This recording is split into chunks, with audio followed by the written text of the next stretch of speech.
From the Opopco Studios in Oklahoma City, this is an OSU update with Kyle Fredrickson. I'm Jenny Carlson. Kyle, West Virginia comes to town on Saturday to play the Cowboys, and kind of interesting, Dana Holgorsen coming back to Stillwater after he installed that high-powered offense a couple years ago at a time when that offense is really struggling, and maybe so in ways that we haven't seen since Dana Holgorsen installed it. What's going on with this offense? You know, you make a good point. You know, this has been an offense where we kind of thought, even as of 3 weeks ago, that it was plug and play. You put in some athletes at the right positions, the plays are there for players to be successful, and you figure they'll roll. And that's kind of what Dana Holgorsen set up 4 years ago. It's simple, it's made for success. But recently, we've found that no matter who you plug into this offense, they're really not moving anywhere. And people will point to the quarterback position and say there needs to be a change. Since Dax Garman hasn't had a touchdown, to his credit, when the offense is on the field now for 6 straight quarters. But it's a lot more than that. When we look at some of the struggles that this team has had, a lot of it will start with the offensive line. All you really need to know is that a freshman walk-on center has got the majority of snaps last week against TCU. That's a position where they're kind of the leader of that group. They have to set up protections.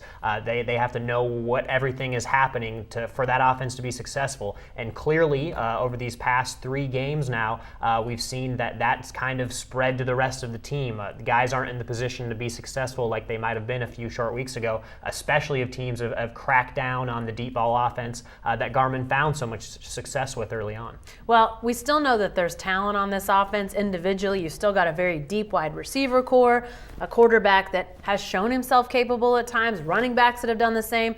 What has to happen to get things kick-started? It's a good question, and there's really no simple fix. It's kind of just a matter of experience. You can point a lot towards Yursich, and if you look on Twitter, he is getting a lot of blame for how much struggles that this team has endured to this point. But a lot of it is just experience and playing to your strengths. Tyreek Hill's use is going to continue to kind of be a barometer, I think, for how successful this offense can be. We saw him improve in the running game last week against TCU. The numbers weren't phenomenal, but I think we start to see him be a little more patient when running behind his blocks, not just immediately kicking in the speed like maybe is natural for a guy with his talent. So if they can get the run game brewing, it's going to force teams to respect it, and that's going to open up those throwing lanes for Garmin down the field. Okay, lastly, with West Virginia coming in, we know Holgorsen's running the offense. Clint Trickett has definitely kicked it into a higher gear for them this year, looking like he's evolving and taking the reins on that. So it looks like they're probably going to score some points.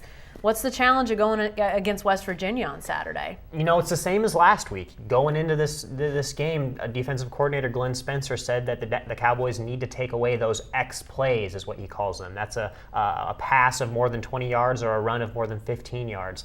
But that's a very tough task against another team that can air it out, especially when you got a wide receiver like Kevin White, who's one of the nation's best. He's got to be the leader for the Biletnikoff at this point, with more than 100 yards receiving and a touchdown in every game. This is a pass offense that ranks in the top 10 in the nation. So prevent the big plays, keep everything in front of you, hope that you can limit that offense to not a too big amount of points. If it becomes a shootout, OSU is going to get in trouble, so you've got to limit that, and hopefully they figure out something on offense, for these OSU fans who are frustrated right now, because if they can't figure out a way to punch in the end zone, it could be a long season where they have to really search for that 6th win to become bowl eligible. Kevin White, not just a Biletnikoff front runner, getting some Heisman nod now, at this too. point, deservingly. Yeah, all right, thanks, Kyle.